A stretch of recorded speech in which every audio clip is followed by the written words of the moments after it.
പുതുപ്പള്ളിക്കാരുടെ ഒരു വലിയ പെരുന്നാൾ നടന്നുകൊണ്ടിരിക്കുകയാണ്. പുതുപ്പള്ളി പള്ളിയിലെ പെരുന്നാൾ മെയ് 7-ാം തീയതി ഇന്നായിരുന്നു ഇവിടുത്തെ വലിയ പെരുന്നാൾ. ഇവിടെ വെച്ചൂട്ടും അതുപോലെ പ്രധാന നേർച്ചയായിട്ടുള്ള അപ്പവും കോഴിയും ഒക്കെ കൊടുക്കുന്ന ദിവസവും കൂടെയാണ്. മദ്ദുഹായുടെ മുന്നിലായിട്ട് കാണുന്നത് പള്ളിയിലെ പൊന്നിൻകുരിശാണ്. അതിനെയൊക്കെ കണ്ടു കഴിഞ്ഞ് നമ്മൾ വെച്ചൂട് നടക്കുന്നിടത്തോട്ട് പോയി അവിടെ ചോറും മോരുകറിയും മാങ്ങാച്ചാറും ചമ്മന്തിപ്പൊടിയും ഒക്കെ ആയിരുന്നു ഉണ്ടായിരുന്നത്. നമ്മൾ പണ്ട് കോഴീനെയൊക്കെ വളർത്തിക്കൊണ്ടിരുന്ന സമയത്ത് എല്ലാ വർഷവും ഓരോ പൂവൻ കോഴീനെ വെച്ച് കൊടുക്കുമായിരുന്നേ.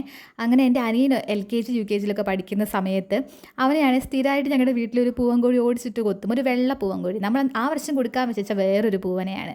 പക്ഷേ ഇവൻ്റെ ശല്യം സഹിക്കാൻ വയ്യാണ്ട് അച്ചാച്ചൻ ആ വെള്ളപ്പൂവനെയാണ് ആ വർഷം കൊടുത്തത്. തിരിച്ച് വീട്ടിലോട്ട് വന്നപ്പോൾ നമ്മൾ അപ്പവും കോഴിയൊക്കെ വാങ്ങിച്ചുകൊണ്ടാണ് വന്നത്.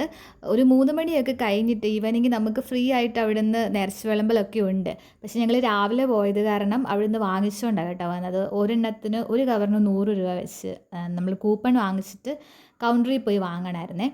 അപ്പം ഇതൊക്കെയായിരുന്നു ഈ പ്രാവശ്യത്തെ പുതുപ്പള്ളിയിലെ പെരുന്നാൾ വിശേഷങ്ങൾ.